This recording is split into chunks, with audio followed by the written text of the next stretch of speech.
Hi ಎಲ್ಲರಿಗೂ welcome back to Lakshmi Kalapur YouTube channel ಅಂತ. ಉಳಿದಿರುವಂಥ ಇಡ್ಲಿಲಿ ಸೂಪರ್ ಆಗಿರುವಂಥ ರೆಸಿಪಿ ಮಾಡಿ ತೋರಿಸಿದ್ದೀನಿ. ಬನ್ನಿ ಯಾವ ರೀತಿ ಮಾಡ್ತೀನಿ ಅಂತ ನೋಡ್ಕೊಂಬರೋಣ.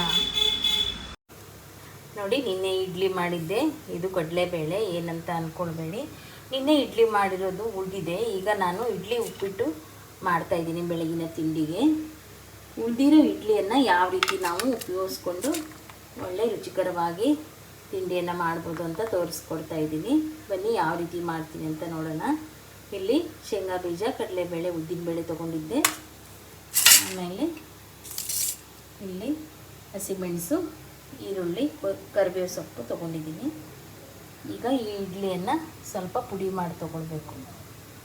ಈಗ ಈ ಇಡ್ಲಿಯನ್ನು ಕಟ್ ಮಾಡಿ ತೊಗೊಳ್ತೀನಿ.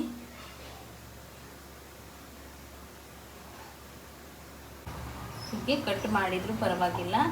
ಇದು ಈ ರೀತಿ ಕಟ್ ಮಾಡಿದರೆ ಸರಿಯಾಗಿ ಮಸಾಲೆ ಹಿಡಿಯೋದಿಲ್ಲ. ಹಾಗಾಗಿ ನಾನೇನು ಮಾಡ್ತೀನಿ, ಸ್ವಲ್ಪ ಇಡ್ಲಿಯನ್ನು ಈ ರೀತಿ ಪುಡಿ ಮಾಡಿ ತೊಗೊಂಡ್ಬಿಡ್ತೀನಿ. ಆವಾಗ ಖಾರ, ಉಪ್ಪು, ಮಸಾಲೆ ಎಲ್ಲ ಸರಿಯಾಗಿ ಹಿಡ್ಕೊಳುತ್ತೆ.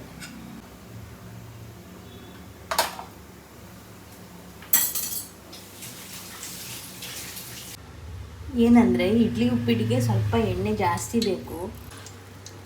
ಮೊದಲಿಗೆ ಸಾಸಿವೆ ಹಾಕ್ಕೊಳ್ತಾ ಇದ್ದೀನಿ. ಸ್ವಲ್ಪ ಜೀರಿಗೆ ಹಾಕ್ತೀನಿ.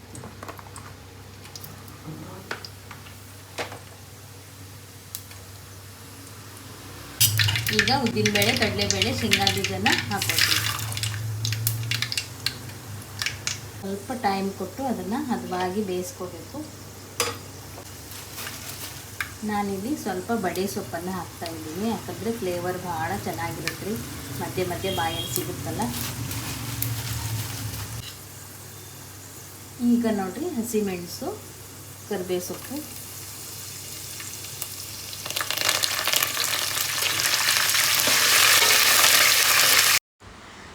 ಒಮ್ಮೆ ಈ ರೀತಿ ಇಡ್ಲಿ ಉಪ್ಪಿಟ್ಟನ್ನು ಮಾಡಿ ನೀವು ತಿಂದರೆ ಭಾಳ ರುಚಿಯಾಗಿರುತ್ತೆ.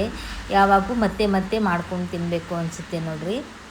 ಈಗ ಈರುಳ್ಳಿ ಎಲ್ಲ ಬೇಯ್ತಾ ಇದೆ. ಈಗ ನಾನು ಇದಕ್ಕೆ ಮಸಾಲೆ ಪೌಡರ್ಗಳನ್ನು ಹಾಕ್ತೀನಿ. ಖಾರದ ಪುಡಿ, ಉಪ್ಪು, ಸ್ವಲ್ಪ ರಸಮ್ ಪೌಡ್ರ್ ಹಾಕಿದ್ದೆ, ಅದನ್ನು ಈಗ ಸೇರಿಸ್ಕೊಳ್ತಾ ಇದ್ದೀನಿ.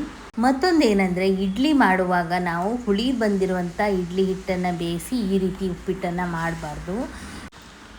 ಯಾಕೆಂದರೆ ಹುಳಿ ಬಂದಿರೋ ಇಡ್ಲಿ ಚೆನ್ನಾಗಿರಲ್ಲ ತಿನ್ನೋದಕ್ಕೆ. ಆಮೇಲೆ ತಿಂದ ನಂತರ ಆರೋಗ್ಯಕ್ಕೂ ಕಷ್ಟನೇ. ಅದಕ್ಕೆ ಫಸ್ಟಿನ ದಿವಸನೇ ಇಡ್ಲಿಯನ್ನು ಜಾಸ್ತಿಯಾಗಿ ಬೇಯಿಸಿ ಆಮೇಲೆ ಉಳಿದಿರೋಂಥ ಇಡ್ಲಿಯನ್ನು ಎತ್ತಿಟ್ಕೊಂಡು ಮಾರನೇ ದಿವಸ ಇಡ್ಲಿ ಉಪ್ಪಿಟ್ಟನ್ನು ಮಾಡಿಕೊಡಿ, ಸೂಪರಾಗಿರುತ್ತೆ. ಈಗ ಈ ಒಗ್ಗರಣೆಗೆ ಇಡ್ಲಿ ಪುಡಿ ಮಾಡಿಟ್ಟಿದ್ದನ್ನು ಹಾಕಿ ನಾನು ಚೆನ್ನಾಗಿ ಮಿಕ್ಸ್ ಮಾಡ್ತಾಯಿದ್ದೀನಿ. ಹೀಗೆ ಮಿಕ್ಸ್ ಮಾಡಿ ಸ್ಟವ್ ಆಫ್ ಮಾಡಬಾರ್ದು. ಸಣ್ಣ ಉರಿಯಲ್ಲಿ ಸ್ಟವ್ ಆನ್ ಆಗಿ ಇಡಬೇಕು. ನಂತರ ಅದು ಚೆನ್ನಾಗಿ ರೋಸ್ಟ್ ಆಗಿ ಬರುತ್ತೆ. ಆವಾಗ ನೋಡಿ ತಿಂದರೆ ಮತ್ತು ಸ್ವಲ್ಪ ತಿನ್ನಬೇಕು ಅನಿಸುತ್ತೆ. ನೋಡಿ, ಸಿಂಪಲ್ಲಾಗಿ ಮಾಡುವಂಥ ಇಡ್ಲಿ ಉಪ್ಪಿಟ್ಟು. ಎಲ್ಲ ಸಾಮಗ್ರಿಗಳು ಮನೆಯಲ್ಲೇ ಇರೋದರಿಂದ ಆರಾಮಾಗಿ ನಾವು ರುಚಿಕರವಾಗಿರುವಂಥ ಇಡ್ಲಿ ಉಪ್ಪಿಟ್ಟನ್ನು ಮನೆಯಲ್ಲೇ ಮಾಡ್ಕೊಂಡು ತಿನ್ಬೋದು. ನೋಡಿ, ಇವಾಗ ಚೆನ್ನಾಗಿ ರೋಸ್ಟ್ ಆಗಿದೆ. ಇದೇ ರೀತಿಯಾಗಿ ನೀವು ಕೂಡ ಮನೇಲಿ ಮಾಡ್ಕೊಳ್ಳಿ, ತುಂಬ ಚೆನ್ನಾಗಿರುತ್ತೆ. ನೀವು ಮಸಾಲೆಗಳನ್ನು ಚೇಂಜ್ ಮಾಡಿ ಕೂಡ ಮಾಡ್ಕೊಳ್ಬೋದು. ಉಳಿದಿರುವಂಥ ಇಡ್ಲಿಲಿ ಇಡ್ಲಿ ಉಪ್ಪಿಟ್ಟು ಮಾಡಿ ತೋರಿಸಿದ್ದೀನಿ ಯಾವ ರೀತಿ ಮಾಡೋದು ಅಂತ. ಈ ರೆಸಿಪಿ ನಿಮಗೆ ಇಷ್ಟ ಆಗಿದೆ ಅಂದ್ಕೊಳ್ತೀನಿ. ಇಷ್ಟ ಆಗಿದ್ದರೆ ನೀವು ನನಗೆ ವಿಡಿಯೋ ನೋಡಿ ಸಪೋರ್ಟ್ ಮಾಡಿ. ನಿಮ್ಮ ಅನಿಸಿಕೆಗಳನ್ನು ಕಮೆಂಟ್ ಮೂಲಕ ತಿಳಿಸಿ. ನನಗೆ ಮತ್ತಷ್ಟು ಪ್ರೋತ್ಸಾಹ ಸಿಗುತ್ತೆ ಇನ್ನೂ ಹೆಚ್ಚಿನ ಅಡುಗೆಗಳನ್ನು ಮಾಡೋದಕ್ಕೆ. ಈ ರೆಸಿಪಿ ನಿಮಗೆ ಇಷ್ಟ ಆಗಿದೆ ಅಂದ್ಕೊಳ್ತೀನಿ. ಇಷ್ಟ ಆಗಿದ್ದರೆ ಲೈಕ್ ಮಾಡಿ, ಶೇರ್ ಮಾಡಿ, ಸಬ್ಸ್ಕ್ರೈಬ್ ಮಾಡೋದನ್ನು ಮರಿಬೇಡಿ. ಮತ್ತೊಂದು ಹೊಸ ರೆಸಿಪಿಯೊಂದಿಗೆ ನಿಮ್ಮ ಎದುರಿಗೆ ಬರ್ತೀನಿ. Thank you.